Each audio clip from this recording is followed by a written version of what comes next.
Salut à toi et bienvenue sur cette vidéo, cette nouvelle vidéo YouTube. Je sais, cette intro, on l'entend tout le temps, mais moi je la trouve bien, donc tu me diras ce que tu en penses dans les commentaires. Alors aujourd'hui, on va parler d'un sujet que j'aborde, que j'ai envie d'aborder. C'est tout ce qu'on ne te dit pas sur le closing. Tout ce qu'on ne te dit pas sur le closing et que quand tu vas te renseigner, les gens vont omettre de t'en parler. Et c'est super important de le savoir parce que ça peut t'éviter bien des soucis. Déjà, pour commencer, on va rentrer dans le vif du sujet. Le closing n'est pas un métier facile. Quand on t'apprend on te dit que tu vas pouvoir gagner 3 000, 4 000 euros par mois en passant 3, 4 appels par jour depuis chez toi, j'ai envie de te dire pas tout de suite. Pas tout de suite. Et c'est le premier point, c'est que le métier de closer, c'est pas un métier facile. C'est un métier où tu vas devoir travailler, apprendre des compétences. Et c'est comme tout. Si tu as un formateur ou quand tu as quelqu'un au téléphone qui t'explique que tu vas faire la formation et qu'à la fin de cette formation, tu seras le meilleur closer de la Terre, c'est totalement faux. Et au début, comme dans toute formation que tu vas faire, que ce soit dans le milieu professionnel, dans le milieu du closing ou dans le milieu de l'école ou quoi, si aujourd'hui tu es en formation, tu sais très bien qu'une école ne peut pas te garantir un résultat. Aujourd'hui, quand tu vas faire une école de commerce, ça te coûte peut-être 20 000 euros à l'année, j'en sais rien, peut-être plus, peut-être moins, j'en sais rien avec tout. Ça va te coûter 30 000 euros, admettons, à l'année. L'école ne te garantira absolument pas d'avoir un poste et de gagner 3 000 euros par mois, 4 000 euros par mois, tout simplement parce qu'ils ne savent pas ce que tu vas donner déjà si tu auras ton diplôme, et le fait d'avoir payé 30 000 euros pour une année ne te garantit absolument pas d'avoir un diplôme, ok?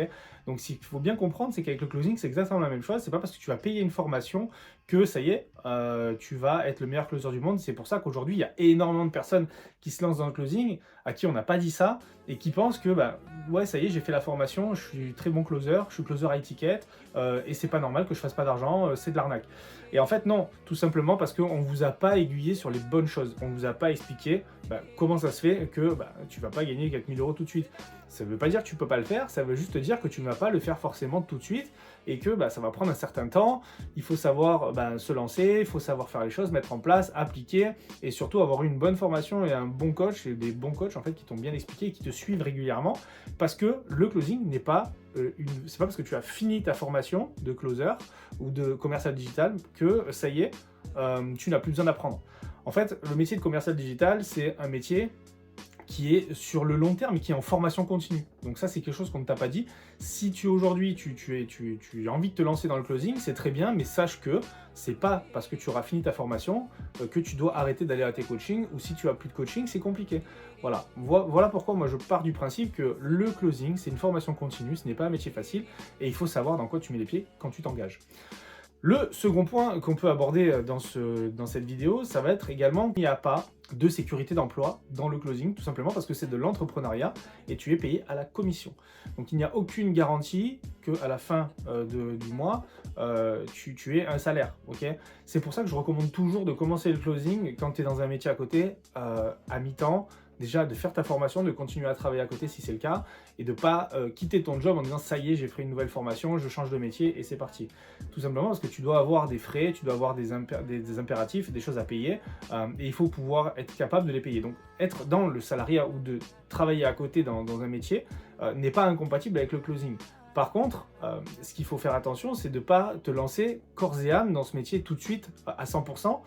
Si tu as des enfants, si tu as des personnes de qui tu dois t'occuper, et c'est important que tu comprennes que le closing aujourd'hui, ça va être une compétence qui va être sur le long terme, donc on l'a dit dans le point juste avant, mais il n'y a pas de garantie de gagner de l'argent à la fin du mois. Il n'y a pas de garantie parce que c'est toi qui va faire ton propre salaire, c'est toi qui va être, en fonction de tes performances, qui va être bien ou moins bien payé.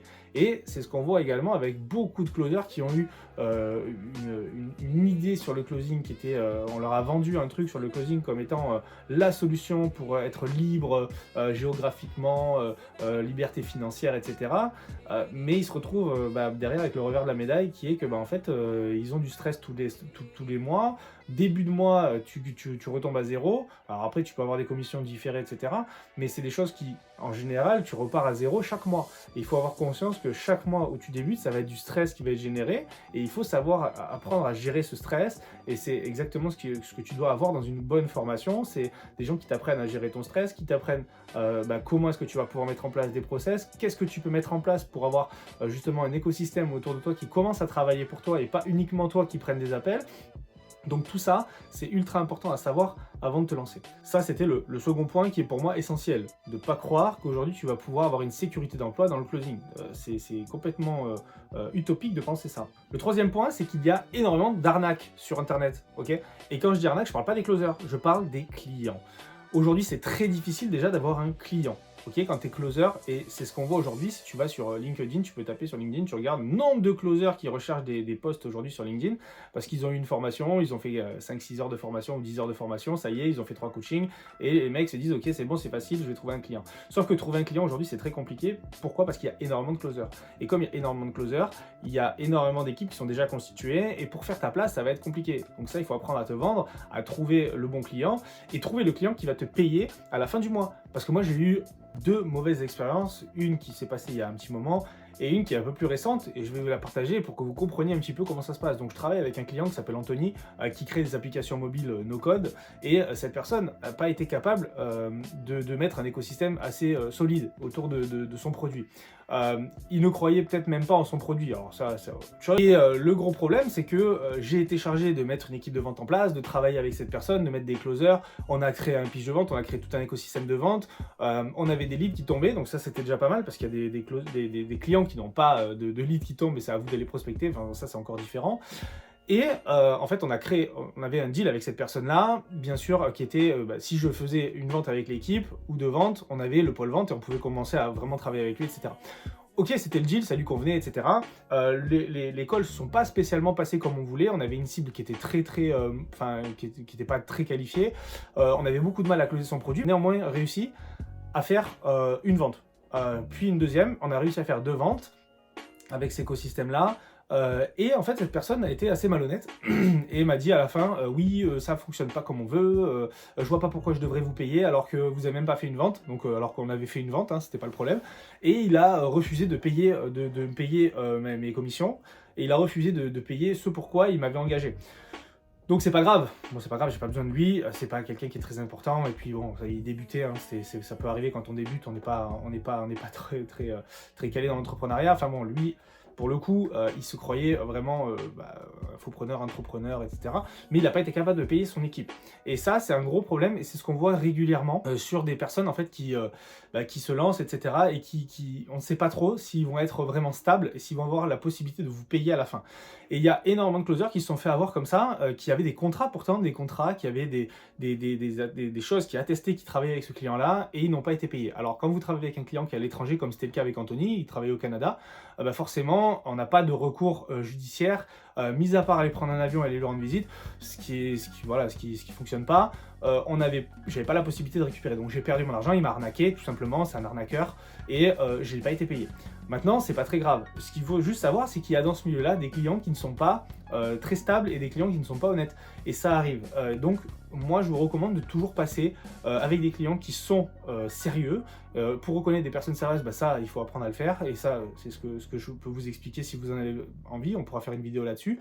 Mais on va pouvoir trouver un client sérieux et surtout travailler avec des personnes qui vont vous payer à la fin. Parce que le closer est soumis aux arnaques des fois, ou aux mauvais paiements des clients. Et ça, c'est un peu compliqué. Mais ça, c'est quelque chose qu'il faut savoir aussi avant de se lancer, c'est que dans ce milieu-là, il y a des gens qui sont pas très bien intentionnés, et souvent on pense que le closer n'est pas quelqu'un qui est très clean, alors que le closer, lui, fait son boulot, il travaille pour son client, mais son client n'est pas toujours honnête et le paye toujours en temps et en heure. Mais il faut le savoir, et une fois qu'on le sait, de toute façon, c'est pas un souci. Le dernier point que j'ai envie d'aborder, qui est assez simple, c'est que vous êtes un entrepreneur, vous êtes déclaré, et qu'il y a de l'administratif à faire.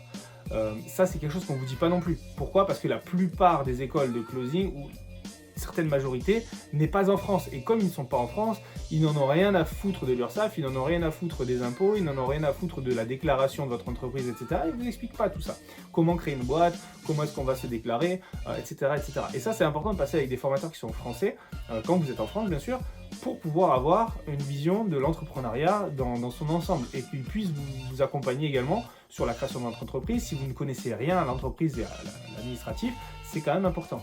En plus de ça, en plus de l'administratif, des impôts, etc., il y a aussi pas mal de tâches à faire pour reporter, parce que vous devez rendre des comptes à vos clients. Quand on vous dit tu n'as besoin de rendre de compte à personne, c'est totalement faux. C'est totalement faux parce que vous êtes prestataire d'un client et vous devez lui rendre des comptes, tout simplement, et c'est normal, puisque lui, il met de l'argent sur la table, il vous paye à la fin du mois, et il attend quand même du résultat. Donc vous avez quand même une sorte de patron. C'est pas un patron, il ne vous dit pas à quelle heure vous devez vous lever, il ne vous dit pas à quelle heure vous devez aller manger, etc. Mais dans tous les cas, vous devez quand même lui rendre des comptes. Et ça, c'est quelque chose qui est important à savoir avant, parce qu'il y a des closers qui ont une grosse désillusion quand on leur dit, bah oui, mais tu m'as pas reporté ça, et qu'il faut que tu m'envoies les informations sur ce que tu as fait en termes de vente, en termes de chiffres, il y a des chiffres à atteindre, et il y a un pourcentage, souvent, il y a un pourcentage à atteindre pour rester dans l'équipe.